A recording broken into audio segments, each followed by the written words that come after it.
Hello, everyone, and welcome to episode 73 of Third and Wrong. I'm your co-host, Stephen Bolin. I'm joined, as always, by Zachary Foth. Today, we're joined by a really special guest, Daniel Kelly, former New York Jets scout. Daniel, thank you for coming on the show. Oh, hey, thank you, Steve and Zach. Thanks for having me on. Like I shared with you guys offline here, I'm down here in Key West, Florida. So I'm way on the opposite extreme of things from Canada, but it's great to be on your show. Thank you so much for having me on here. It's really a privilege. I enjoyed the being on for sure. Awesome. Before we get into your story, Daniel, I wanted your quick take. You're wearing a Jets hat, and obviously some big Jets news broke over the past weekend here, trading Jamal Adams to the Seattle Seahawks, my favorite team, coincidentally. Yes, yeah. I can see the Seahawks jersey. You bet. Yeah, for 2 first-round picks, a third-round pick, and Bradley McDougald. And, being a former scout, Daniel, what's the value on those picks that are typically in the late 20s? And do you feel like the Jets won this trade long-term, or do you think Adams is such an impact player that nothing the Jets will get in those drafts can really measure up to what he's going to, accomplish in his career? You just hit on it, Steve. I'll take the latter. Choice B if I was at a game show. The Seahawks, somebody should call 911 because the Seahawks stole Jamal Adams. To me, he's the premier safety in the NFL. He's a guy that's probably the second most dynamic player I've seen come through New York since Lawrence Taylor. He's a guy that's all over the field. He's a high impact player. He's sideline to sideline. He's a terror. He's a demon down in the box. He's a terror coming off the edge. He's a guy that has straight line speed where he can knife in and stop the running backs in the backfield. He's disruptive. He's impactful. He plays with a certain suddenness and urgency to his game. He plays with a lot of intensity. To me, he's a blue chip player. And so, when you look at the Jets, this goes back to like when the Raiders traded Khalil Mack. It's like, if you're in the business of trading superstars for draft picks, that's never made sense to me, because in Khalil Mack or Jamal Adams, you have a verified superstar. In my mind, Jamal Adams is a Hall of Fame safety. This is a guy who's already been to a couple Pro Bowls, right? And he's probably good. I mean, he's going to love playing with Pete Carroll. He's everything that Adam Gase not, Pete Carroll is.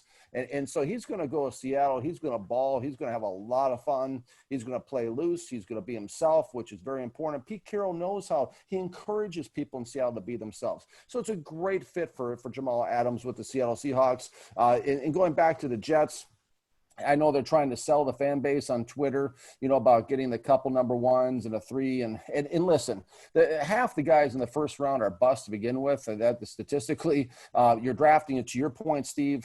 They're getting some, a couple guys, probably 23 to 32. Who knows who you're going to get? It's a crapshoot. It's like going to Vegas and say, it's just putting your hand over your eyes and say, I'll take, put 500 on 8 on Russian roulette. You don't know, because, how many times have we seen the NFL where you got a great player in college and it doesn't translate to the pros to begin with? And so I respect the general manager of the Jets, Joe Douglas. I think he's trying to solidify his own future in a lot of ways by selling the fan base on the future picks. As long as you keep selling people in the future, you'll always have a job. You know what I mean? And it's like a GM that's on a hot seat. You'll notice he'll take a rookie quarterback. You'll be like, well, we got to work with this guy. Maybe 2 or 3 years down the road, well, he just got another, the GM just made another 10 million. It's so to me, the Jets lost big time. The Seahawks, it's a major victory. I thought whoever got Jamal, first of all, the Jets couldn't even know how to manage Jamal Adams. That's how the situation got out of control to begin with. The head coach didn't know how to manage him. The GM didn't know how to manage him. Case in point, we talk about Lawrence Taylor. Bill Parcells kind of had some troubles, early on with the Giants with Lawrence Taylor, and he kind of gave him a rough time. Parcells kind of gave Taylor a hard time until Lawrence Taylor one day kind of just put him up against the wall and said, listen, man, if you don't like me, trade me. And that was the last day of it. And they learned to live together. And that's what you have to do is if you're a head coach or a GM, you have to learn how to live with your superstars. It's hard enough to find these guys to begin with. And once you're blessed to have a safety that comes around every generation or two, which a Jamal Adams is that player, you have to learn how to live with these guys, because these guys are going to win the games. These are the difference makers. These are the cornerstones of your team that you build a team around. Jamal Adams, he is going to tear it up in your division and in the league. Just watch. And he'll actually be better, I think, in Seattle than he was at the Jets, because he's going to enjoy himself that much more in Seattle than he did in New York. Wow, I'm ready to run through a wall right now as a Seahawks fan. Yeah, it's like all I see. Your face must hurt, Steve. I see this huge smile. That's all I see. I was gonna say you're really talking up Steve here. He's gonna be crazy now. Yeah. Well, Zach's absolutely. Well, I know you guys are going to have one of the best podcasts in the world, so I'm just trying to. No, I'm just kidding. soon. Yeah, no, you are though. But seriously, no. But I'm telling you the truth because Jamal Adams is the truth, and these guys are. It's just. I can't even tell you how many hundreds of hours I've spent watching Jags. Bill Parcells called them Jags, which stands for just another guy. Safeties that are, take bad angles to the ball. You have to, kind of shake them to wake them up when the ball's in the air. They're so not into the game. The guys that just they're stiff in the hips. They can't change direction quickly. They have no real close to the ball. They have questionable instincts. You watch hundreds of hours like I have of these type of guys, and you turn on and see a Jamal Adams. I'm like, honey, where are you? I'm looking for my wife around the house. I said, come here, look at 33. And she's like, what? I said, look at this. And I turned the TV in position so she can see. I'm like, look at this. This is like, this guy should be in a cape. It's it's so special and so rare to find a guy like Jamal Adams that, one guy, I was on a Jets show the other day. They said, do you think that we had a caller calling or something? He says, what do you think of the value the Jets got? I said, you remember the Herschel Walker trade back in the day with the Vikings and the Cowboys? They should have gotten at least 4 number ones, at least. And not just some safety, but they should have gotten impact players. This is a franchise deal. This is a franchise blockbuster trade. And to sit there and tell your fan base, I mean, I actually found Woody Johnson's email a couple of years ago before Joe Douglas got there, and I offered to come in and be the GM of the Jets. I mean, I would be embarrassed to sit there and tell my fan base that I just traded a Hall of Famer for 2 first-round picks at the lower part of the first round and think that I'm doing something. That's ridiculous to me. That some people may buy into that. Drink the Kool-Aid, but if you're listening to the show, don't believe the hype. The Seahawks stole him. Call 911. Wow, I love it. Daniel, let's rewind. Tell us about your journey of falling in love with football and how you've come to gain the knowledge you clearly displayed talking about the Seahawks-Jets trade there. Yeah, absolutely, guys. I'll be happy to, Steve and Zach, and to our listeners. And up in Canada, where I love it up in Canada, by the way. So I've been up there a few times, like we were talking about offline. So thank you for everyone who's listening tonight. To me, my passion of football really started, it was something that was kind of like born in me, if you will.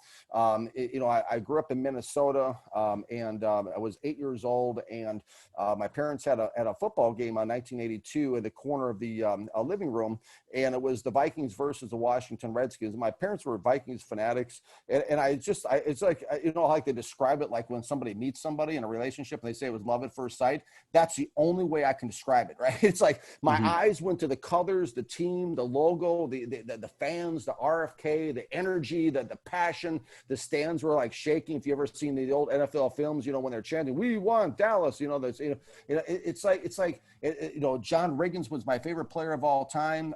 It was just electric to me. Everything about the Washington Redskins resonated with every fiber of my body. The Hogs, the fans, the whole Joe Gibbs, the whole thing.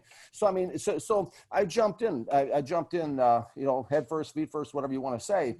And I was so fanatical about it. I remember that the Redskins won the Super Bowl a couple weeks later when John Riggins had that big run in Super Bowl 17, 4th and 1, 70 chip off the left side. He takes the Dolphins, Don McNeil, for ride 43 yards of Super Bowl glory. Not that I remember it or anything. But I was a little kid, 8 years old. I had my pajamas with feet on, little blue pajamas. And now this is way back before they had NFL Shop. This is way back before they had the internet. This is way back before anything, right? And my grandma gave me a little red T-shirt with a screen printed 44 on it in the front and back. It said Riggins over the top of my pajamas. And I remember that run like it was yesterday.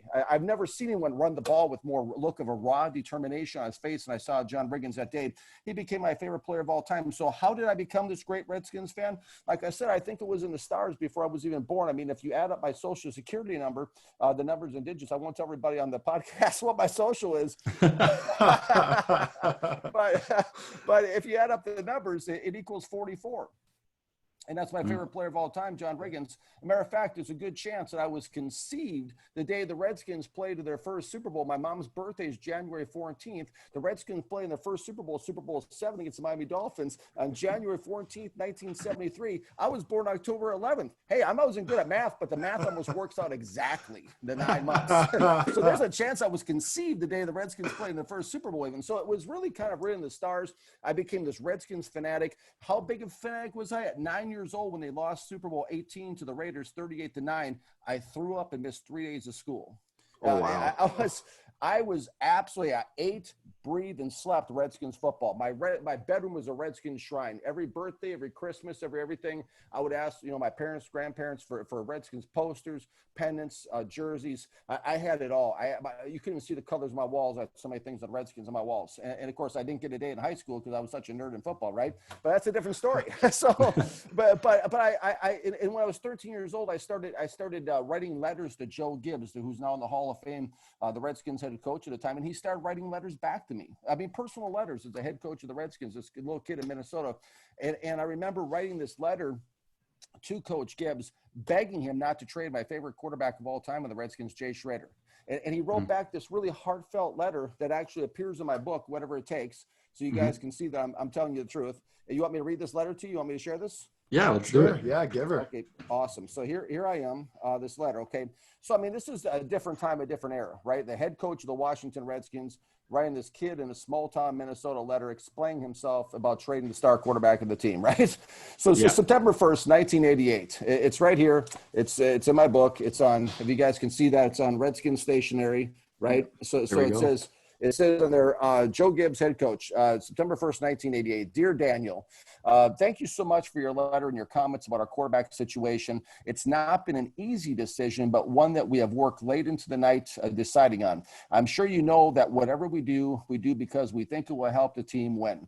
We have a lot of hard work ahead of us, without a doubt, but I can tell you your loyal support gives us an advantage a few other teams have. I've always said the Redskins have the best fans in the NFL. Thanks for your support. Sincerely, signed, Joe Gibbs. Wow. So I'm getting letters like this. They're in my book, Whatever It Takes, right? And so it just fueled my fanaticism. It fueled my passion for the team. I remember I was Christmas night. My parents had given me my ticket to the Redskins-Vikings game. The Redskins were in town to play the Vikings December 26, 1987. It was Christmas night, and it was snowing outside in Minnesota, right? We know what snow is in Canada, right? Oh, yeah. Yeah. So lots of snow. So Tons. Absolutely. Tons of snow. So, in Minnesota, we had 2 seasons. It was winter and road construction. So we had, so I started getting this idea that, at 13 years old, the idea came to mind is call the hotels in the area in Minnesota, Minneapolis, and St. Paul, and see if I can get some of the Redskins star players on the telephone. So I got out the phone book. I started calling all the hotels. Well, this one place, the Bloomington Marriott, the receptionist answers the phone, and she says, good evening, Bloomington Marriott. How may I direct your call? And I said, Dexter Manley's room, please. And of course, Dexter Manley, you guys remember him and all, right? Dexter Manley's a star player. I mean, this is one of the most prolific pass rushers in the history of the National Football League. Him and Lawrence Taylor. He was always in the Pro Bowl. He was one of the best pass rushers in the league. It was like asking for Mean Joe Green or something on the phone. And so the phone starts to ring. My heart goes to my throat. I'm 13 years old. A man answers the phone. He goes, hello? And I said, hello, Dexter. Is this Dexter? And he said, speaking. And I said, hi, I'm Dan Kelly. I'm your biggest fan. He goes, really? And he was in the mood to talk. And so he goes, tell me about yourself. And so I started telling him how his poster was up on my wall in my bedroom. And he started telling me what it was like to sack the Cowboys quarterback, Danny White. and next thing you knew, he goes, hey, how would you feel, Dan? He goes, let me ask you something. How would you feel about coming out to the team hotel tomorrow morning, bring your parents, and I'll sign some stuff for you, take pictures with you, and I'll introduce you to all the guys on the team. Wow. And I was like, really? He's like, yeah. I was like, okay, what time? And so my parents and grandparents are playing a card game on the living room on Christmas night. And I said, Dexter Manley, invite me to the team hotel. I'm all excited, everything. And my parents are like, sure he did. My dad had bought 4 beers at this point. He goes, sure he did. Sure, son. And I said he did. So the next morning we go out to right by the Mall of America in Minnesota. It wasn't, Mall America wasn't there at the time, but that's where it is now. Bloomington Marriott. I walk in the front door. My parents take me over there, and sure enough, there's Dexter Manley, the star defensive player of the Redskins, waiting for me at the lobby in his gray leather pants and trench coat. And he signed some stuff for me, talked to me for a few minutes.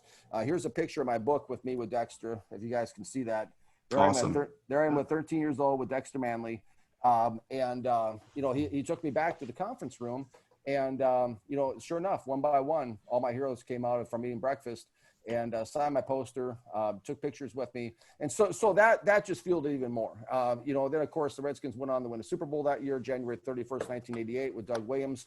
And it took off from there. And I literally, there was an offseason. I had the NFL Network going at my house long before the NFL Network existed even, because I had every Redskins game on videotape. So all offseason, I would race home from school, throw my math assignment in the trash can, and watch the old Redskins games. And I was so fanatical. I had a countdown chart on my closet door to how many days it was the next Redskins game. So I was known throughout my school as Dan the Redskins man. I'd run around school. Only 221 days the next Redskins game. Nice. People thought. I went to the Super Bowl and was in Minnesota for my high school graduation. So yeah, I was total Redskins all the time. If I wasn't thinking about the Redskins, I was talking about the Redskins. If I wasn't talking about the Redskins, I was dreaming about the Redskins. It was 24/7 Redskins. Awesome. Daniel, how did this translate to adulthood then? I remember I was listening to one of the episodes you were on, and you had a chance to go announce a pick at the NFL draft. And at that time, you got to meet Tony Dungy, the prolific coach. But at the time, he was just a coordinator, correct? Correct. Yeah, with the Minnesota Vikings. Exactly, Steve. What had happened was I barely passed through high school because I was so focused on scouting. Failed out of a small community college. Found myself working at the insurance agency in Minnesota and telemarketing for insurance leads. And you guys have like a sports radio show up there, like on the radio, like a fan or something, right? Oh yeah. Yeah. So we had something called KFAN radio, and I'm sitting there calling telemarketing for insurance leads, and all of a sudden this ad comes on the sports radio show, and it says, "Hey, the first 32 callers call in now. You can come to Minnesota Vikings headquarters, bring a friend, represent a team on our mock draft. We'll give you lunch, everything." There's, it gave the numbers. I got 9 open phone lines, so I started dialing like crazy, right? And also they said, "Congratulations, you're the second caller. You're going to come in and represent the Jacksonville Jaguars on our Minnesota Vikings mock draft. So bring a friend." So I grabbed all my old scouting reports I'd done as a teenager, took them with me just in case, right? And I went to this thing. And to your point, Steve, and I was scared to death of public speaking, believe it or not, back then. I was a kid in high school. My knees kind of shook behind the podium. I was that kid, right? And so they have the open microphone, and just the KFAN radio guy comes back. He goes, "Hey, thank you, everybody. We're welcome back. Thanks for listening to those commercials. Okay, we're on back again. We're going to now work on the Jacksonville Jaguars." And just like the NFL commissioner says, the open mic, he says, "With the second pick in the 1995 draft, the Jacksonville Jaguars select." And I stepped into the mic and said, "Tony Boselli, offensive tackle, USC." And that's when it happened, Steve and Zach, and our listeners, when I saw Tony Dungy as a defensive coordinator of the Minnesota Vikings sitting over the corner all by himself, and I approached him, and I said, half of life is about taking shots. You got to go for things when you're in position, right? So I walked up, I said, "Coach Dungy," I knew who he was. I said, "Would you be willing to take a look at some of my scouting reports?" He goes, "Sure." He starts looking at him. He goes, "Hey," he goes, "this stuff is pretty good." He goes, "How do you feel about coming to my office next week and I can pull out all my reports with the Kansas City Chiefs? We can compare notes." I'm like, "Well, sure, absolutely." So of course I called in sick the next week, and there I was at the Minnesota Vikings headquarters, which turned into be a 6-month unpaid internship with Coach Dungy and the Minnesota Vikings. It was an incredible experience. Learned a lot about life. He talked to me about his faith. He taught me different lessons. He had me do different assignments. He was very gracious, great guy, great coach. And, he left for Tampa Bay for the coaching, head coaching job with the Buccaneers. And I went back to the real world selling Kirby vacuum cleaners door to door. Awesome. I love it, Daniel. Now it's my turn here, Steve, to ask a few questions. Sir. Okay. All righty. Who's your favorite team first, Zach? We already know Steve loves the Seahawks. Who's your favorite team? The orange should tell it all. I'm a Cleveland Browns fan. Oh, that's incredible. Hey, how about this right here? You guys see this? The tattoo that says Believeland? Wow. Yes. Hey, I saved that just for you, Zach. Saved that just for you. I love it. I am a diehard. Actually, I got back into the Browns back with Colt McCoy and Peyton Hillis days. So really? 2010. Wow. Yeah. that's really when I started really focusing in on the draft and things like that. And I love Colt McCoy for being this undersized quarterback, trying to make it in the like dumpster fire of the NFL, being Cleveland at that point. And I just love the story of Peyton Hillis coming over from Denver and such. So moving from fullback to halfback, and Wow. fell in love with him then. Joe Hayden was my guy for a long time, and now looking where we are, I love Baker Mayfield. I love his game. We'll see what happens, but yeah, big Browns fan. Well, that's awesome. I don't know if I should get in my story then. 2017, when I tried to become the GM of the Cleveland Browns, maybe I should get into that story. Well, Before we get there, let's go back to Okay, 98. sorry, Yeah, I'm jumping ahead. Sorry. No problem. Full start. We'll get to that at the end because I want to hear it. You got me so excited, So, Zach. You got me showing my tattoos off and everything. I love it. No, we'll have that discussion at the end. My big question here with this one was, because after that internship and when you got with the Jets there, Bill Parcells and Bill Belichick were at the helm. What was it like working in that environment, and what kind of culture did they set there? It's a great question, Zach. It was an incredible experience, working with them. Big Bill and Little Bill, as they were known around the building. Parcells and Little Bill was Belichick, believe it or not. It was tremendous. As a matter of fact, my interview at the New York Jets came down to me convincing Bill Belichick to hire me at the end of my interview and looking dead square in the eyes. And, it was really, really intense. It was the ultimate Snickers commercial, not going anywhere for a while, and he just stared me in the eyes. But being in that environment, to your question, was an incredible experience. Being around the atmosphere was incredible. To work in the atmosphere alone, it was an organization. It was an atmosphere of extreme organization. It was an atmosphere of a lot of attention to detail. Parcells had a saying that, act like you've been there before. You couldn't really tell, guys. I mean, my first season in the NFL, 1998, we made it all the way to the AFC Championship game. And if you didn't know a thing about football and you walked in our building, and I talk about this in my book, Whatever It Takes, I talk about that. If you walked in the building, you wouldn't know if we were one game away from the Super Bowl, if we were winless. You wouldn't know, because that was just the atmosphere that they created. It was an atmosphere of very high expectations, very high accountability. I remember I made the mistake of Scott Pioli was my direct report in the pro personnel department. He was a pro scouting director at the time, who's gone on to become NFL executive of the decade with his work for the New England Patriots.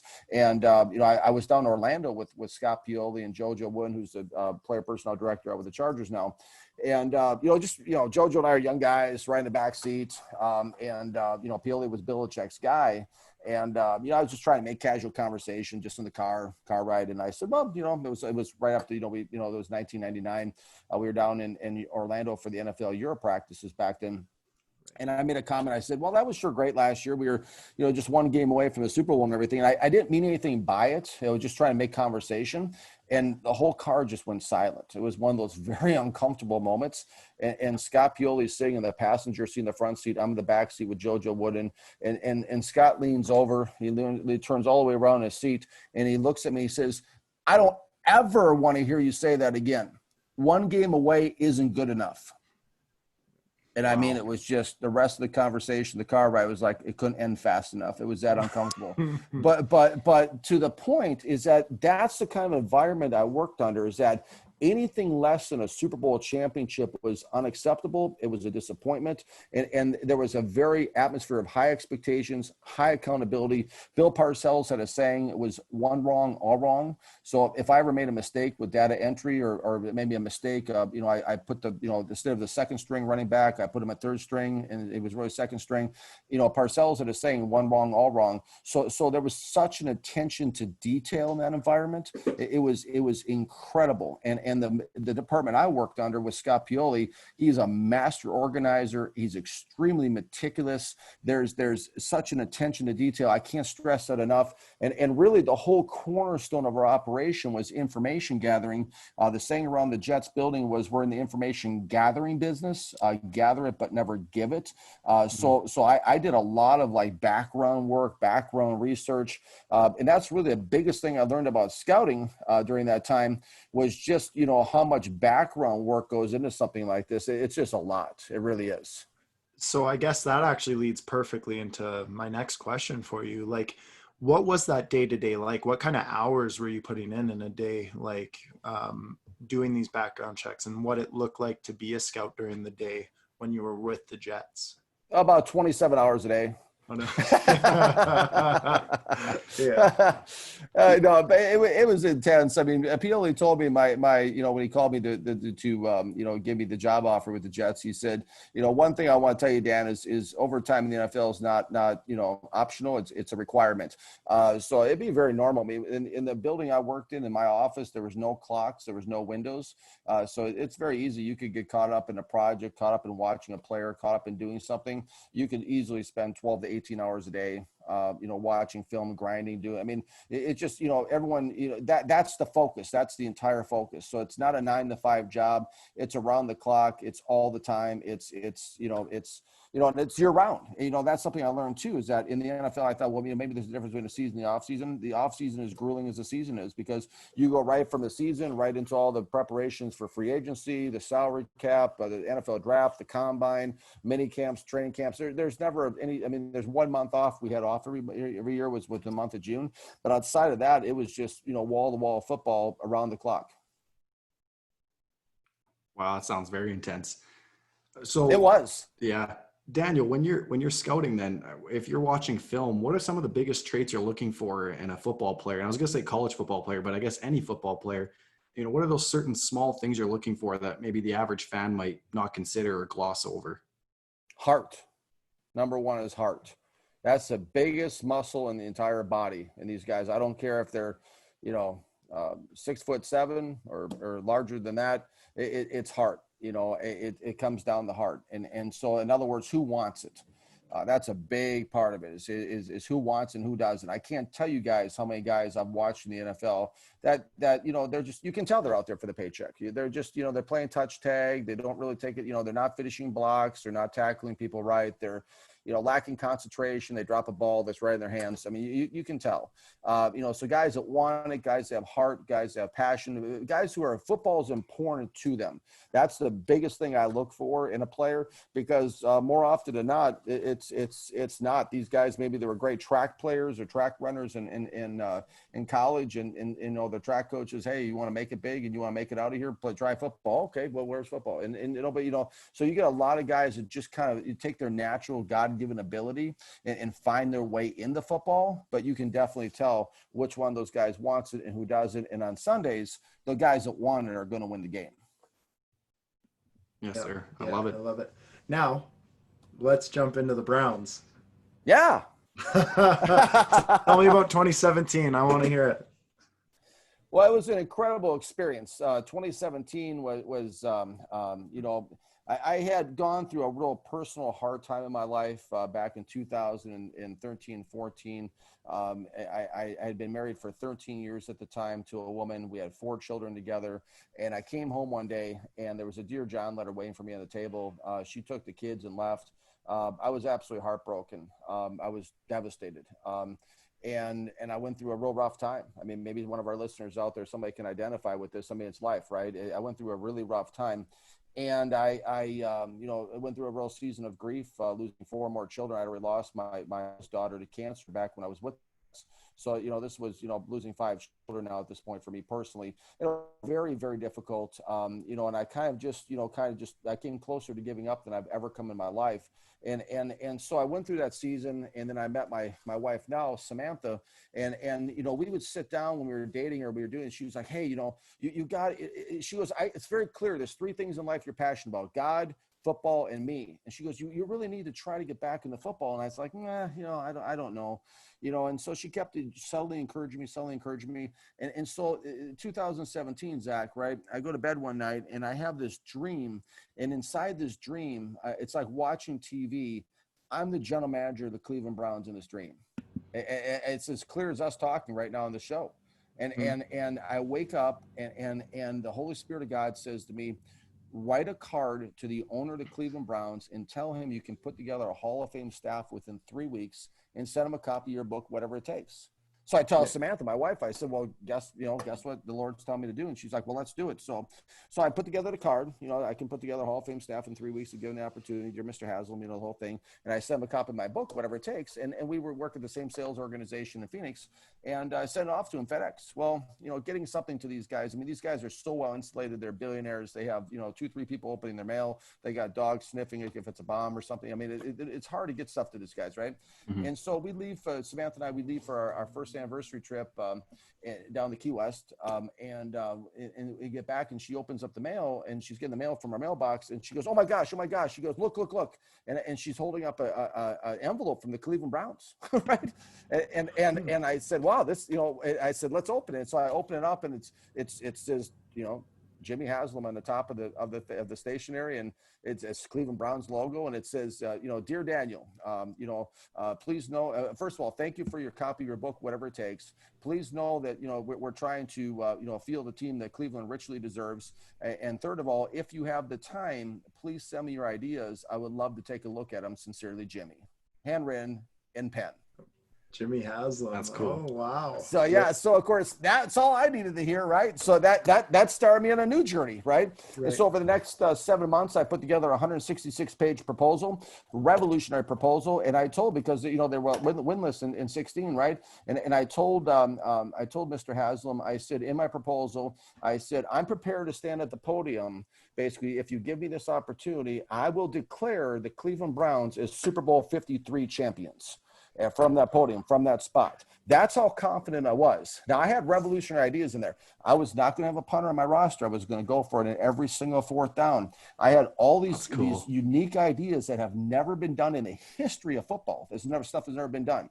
I had, my coach was going to be Kevin Kelly, who was a high school football coach who's won 7 state championships down in Arkansas, and a guy who Belichick's personally paid a lot of attention to that people may or may not know, but he's a guy that does not punt. He's done all the analytics. He's done all the research. He also does onside kicks. He's incorporated some rugby into his program. I mean, it's a fascinating guy. I convinced Belichick to hire me, and I'm convinced that in order to beat Bill Belichick, you have to be more aggressive than Bill Belichick, and Kevin Kelly's the most aggressive coach in American football in my mind.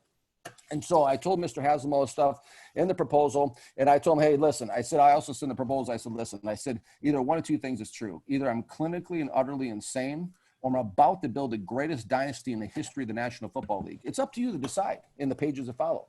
So I had the whole thing. I had the press conference mapped out. I had the team, the first team meeting mapped out. I had the schedule mapped out. I had the thing of Hard Knocks when the Browns were in Hard Knocks. That was one of my ideas in the proposal.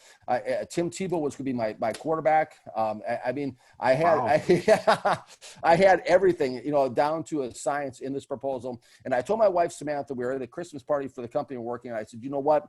It was December 2017. I said, you know what? It's time we get aggressive. And she goes, what are you thinking? I said, well, and I also was going to make Samantha my co-general manager, making her the first female general manager in the history of the NFL. So her and I were going to run the Browns together, right? I said, we got to get more aggressive. And she said, what are you thinking? I said, I think we need to go to the Cleveland. And she goes, well, without Mr. Haslam's invitation? I said, yeah. I think, if we're going to be so aggressive, we're not going to have a punt on our roster. Why are we not going to live this out, right? And she goes, I think that's a good point. So next day, she sends me 2 tickets email. She goes, Merry Christmas, honey. We're going to Cleveland. So we actually, we went to Men's Warehouse, this men's clothing store down in Arizona. I got outfitted with a whole suit, orange and brown tie. She got all outfitted with stuff. We flew from literally, by faith alone, we flew from Phoenix to Cleveland, right to the airport, drove from Cleveland to Berea, where the Browns are located, changed clothes, took all the stuff with us, and we drove to the Browns headquarters, right? We parked the car. By this point, I was pretty nervous. Parked the car, right? Said a quick prayer, walked in the front door of the Cleveland Browns building, right up to the security guy with the big plexiglass, everything inside the Browns doors. And the security guard, you could tell he'd never gotten this one in training. He said, how can I help the two of you today? I said, Daniel Samantha Kelly. He goes, okay. And he goes, and I said, we're here to talk with Mr. Haslam. And his eyes got really big. And he's like, I don't see your name on the list. And I said, no, it's not. He goes, but you know him? I said, yeah, I've been communicating with him in the mail.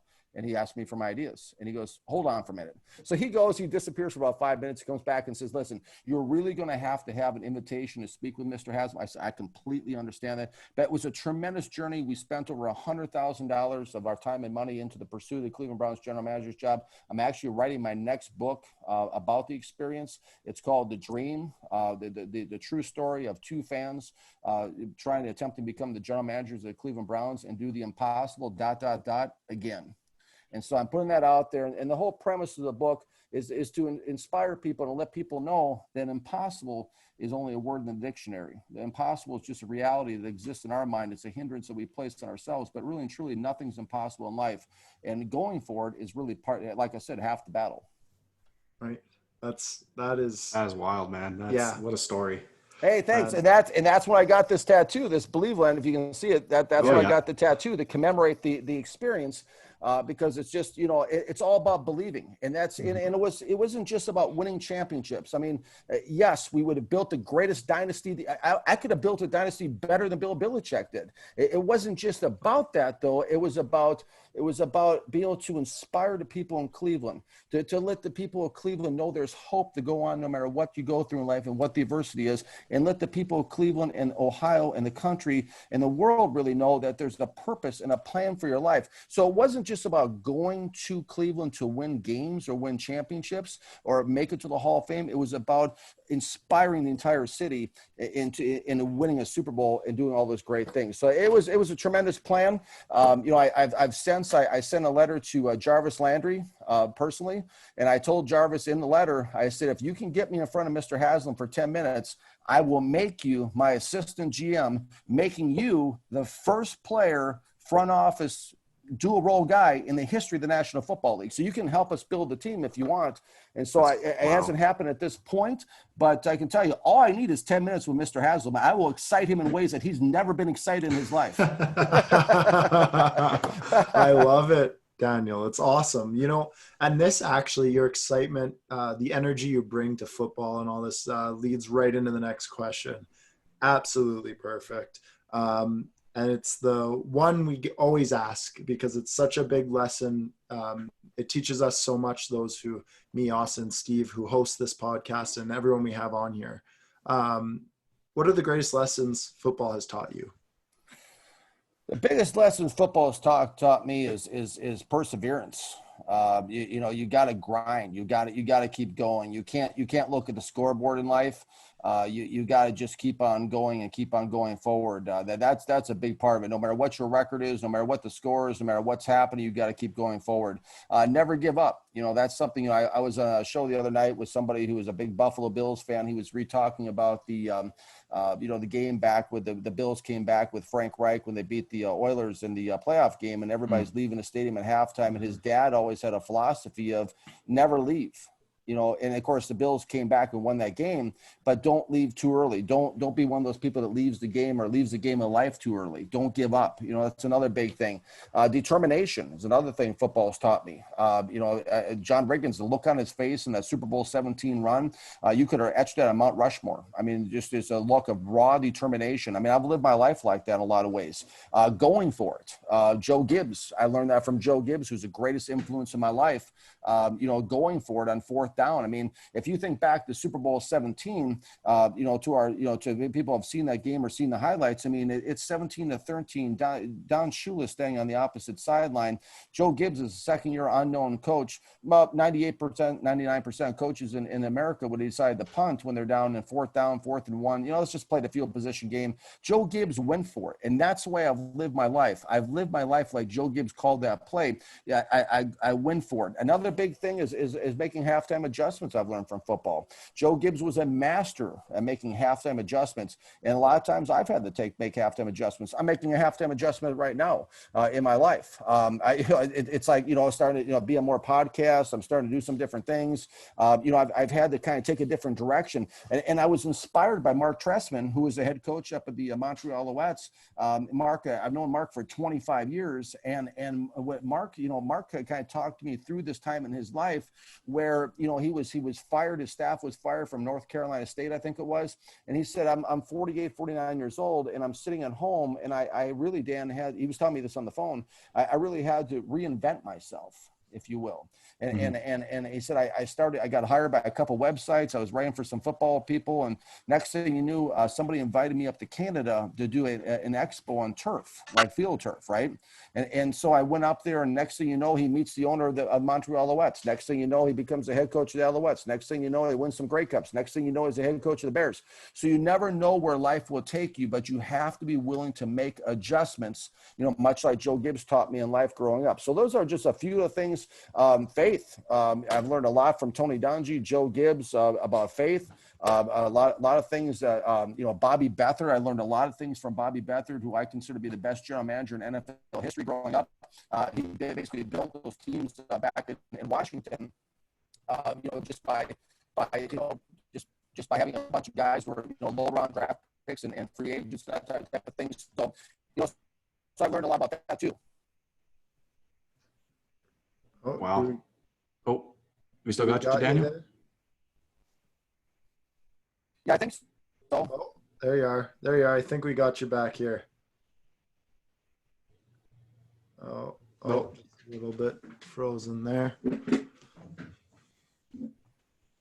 can pause. You guys see me? Yeah. Oh, yeah, we can still see you. Just can't hear you too well. We can edit this part out too. Yeah, that's not It's no worries at all. Once it clears up a bit here, we'll jump back into it. All right, Daniel. And now we're down to the last question, the biggest one on the amateur agency. You ready for it? I don't know. That kind of a intro makes me nervous. Is this gonna get me in trouble, or what's gonna happen? No, I'm going with a quick hitter on here. You'll like it. I'm just kidding. Does ketchup belong on Kraft dinner? Oh.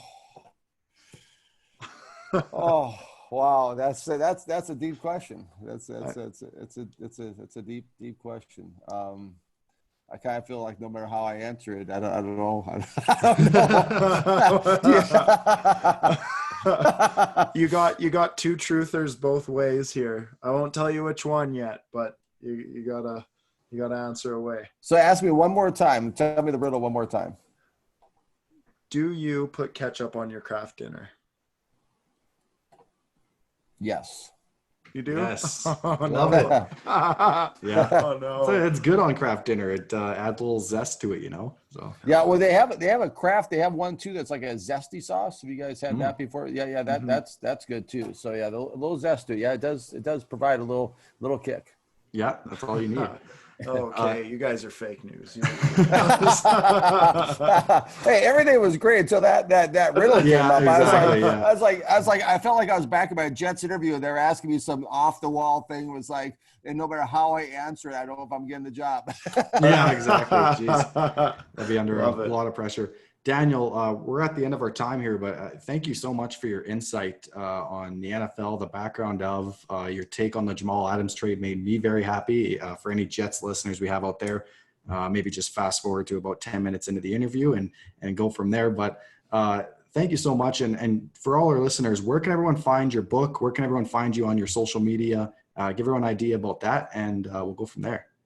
Absolutely. Thank you so much, Steve and Zach. In my book, Whatever It Takes, there's me standing in front of the Super Bowl III trophy on the front cover at the Jets. It's the first thing I saw when I walked in for my interview.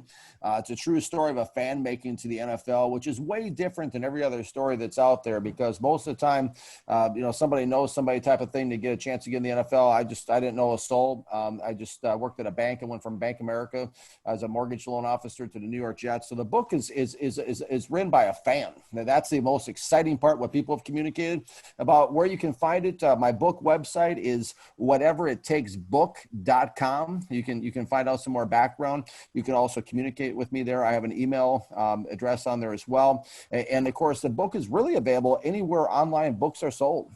You can go on Amazon, Barnes & Noble. You can anywhere, basically. Just type in Daniel Kelly, Whatever It Takes, NFL, in any type of search engine, and you'll see pages of stuff light up, about the background of the book and everything. So it's available in 11 different countries. And really the thing about the book, it's not about hey, look at this guy. Isn't he great? It's about you, the reader. It's about inspiring you on your journey. Because it's something where I've learned in life that, like I said, impossible is just a word. It's just a word in the dictionary. If you have a dream out there, listeners, if you're listening right now and you hear my voice, if you have a dream, you can achieve it. Don't give up. Don't let anyone talk you out of it. Don't think it's impossible, because it's not. I mean, if I could go from playing left bench on a terrible high school football team at the time to getting hired by the greatest staff in the history of the National Football League, anything's possible. So enjoy the book. Thank you so much, guys, for having me on the show today. It's really been a lot of fun. You guys ask a lot of great questions. You have a real promising future doing this. And, I love the fact you guys are fans too, big-time fans. And that's really what it comes down to. The game of football comes down to is passion and heart. And obviously you guys have it for your team. You communicate it. And I'm sure there's a lot of your listeners out there that love the team too and love the game. So it's been a real privilege today. Thanks, guys. Awesome. Thank you, Daniel. And for those wondering, you're on Twitter at Daniel Kelly Book. So you've been very active there, and looking forward to having more of your analysis. And we'd love to have you back on very soon. So thank you, Daniel. You're very welcome, Steve and Zach. I'd love to be back anytime. Perfect. Thank you for coming on, Daniel. We appreciate it. Thank you, Zach. Thank you, Steve. Thank you, listeners. And have a great night, and thanks for listening. Take care. Godspeed, everyone. Sure.